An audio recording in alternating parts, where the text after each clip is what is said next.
I'm Adaline Bebo, and today I'm turning you into a rock star. I'm breaking down this finicky roll and teaching you how to master elbow rockbacks. We've got a lot to learn, so let's rock and roll.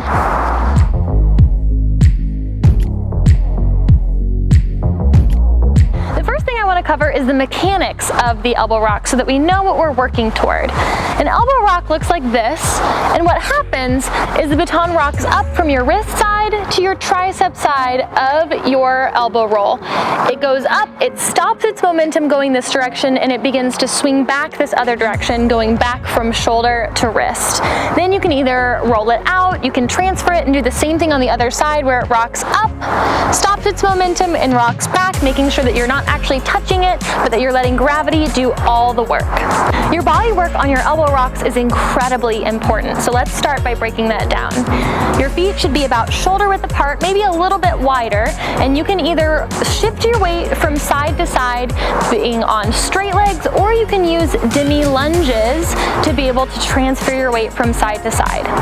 As we work our way up, it's really important that you maintain an upright position with your upper body, and I'm actually going to do this twisting across motion with my elbow, making sure that that elbow stays nice and flat, of course, in our home base for our elbow rolls. And I'm just going to reach across with my right hand, with my right elbow. So you want the pointiest part of your elbow pointing to like the front left corner over here.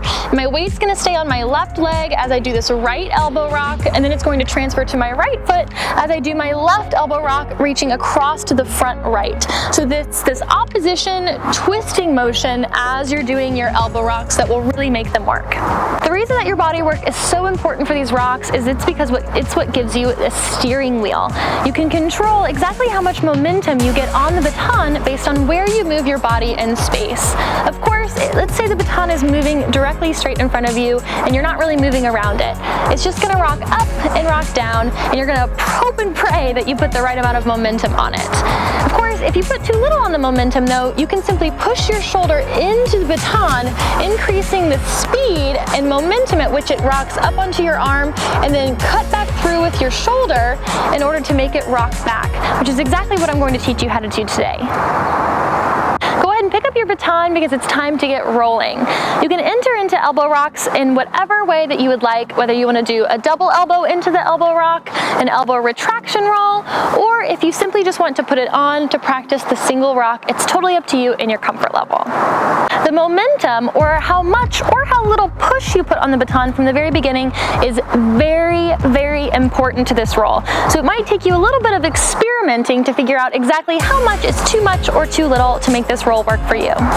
Next, this is where shoulder rotation comes into play. As you're rocking it, you want to push your shoulder into the baton. This is going to give you the control to be able to decide how much momentum and how much arm movement you get.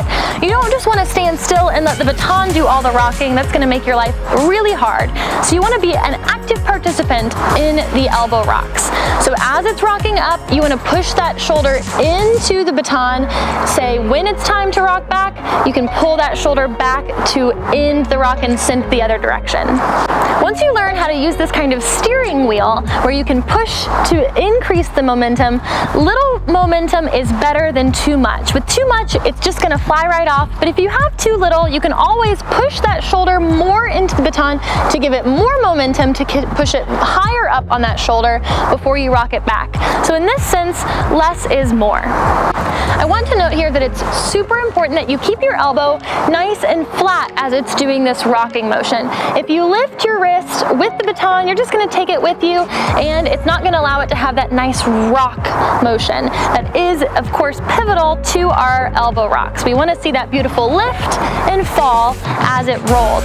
In order to get it to rock up with even just a minimal amount of momentum, you want to push the pointiest part of your elbow across your body to the opposite corner, like we talked about when we were talking about the body work. This will allow the baton to rock up before you pull that shoulder back toward being more square to let it rock back toward your wrist. So it's super important that you think lift up and then rock back as you're doing these. The reach out out is what helps you stay underneath the baton. Of course, this is what prevents gravity from dragging it right down to the ground and allows you to really push up and underneath to stay underneath it and let that momentum rock it forward and backward. It's really important as you're doing this to stay underneath the baton. Of course, if there's nothing underneath it and gravity acts on it, it's just gonna fall straight to the ground. So you wanna think about staying underneath it and reaching forward into it. My favorite way to do this with my footwork is by bending my supporting leg and really reaching forward with my shoulder and my elbow. This allows me to stay underneath it while also controlling the amount of push up and around that the baton gets. My best advice to you is to find the sweet spot. So what I mean by that is you want to find your rhythm and find exactly how much push forward and across you need to make this rock work. This takes a lot of trial and error, so spend some time really getting comfortable with those rocks and make sure that you're letting gravity do all the work and that you're staying underneath it with those arms and not using your hands at all. I don't want to see any cheating here, and I want to make sure that the rocks are truly exceeding their potential. Of course, once you've got these rocks down, you can get out of them using whatever exit you would like. Whether you'd like to do an extension roll in whatever hand, you can go into Fujimi rolls, or you can simply exit out of them however you'd like. That's what makes them a great addition to any roll section. These rolls in particular require a lot of control and patience to master them. It can be kind of a rocky road, but I promise with a little bit of time spent in drilling them, you'll be a rock star in no time. I hope you found this video helpful, and if you did, be sure to like and subscribe to my channel below, and let me know what kind of twirling tips you want to see next. Until next time, work hard and be bold.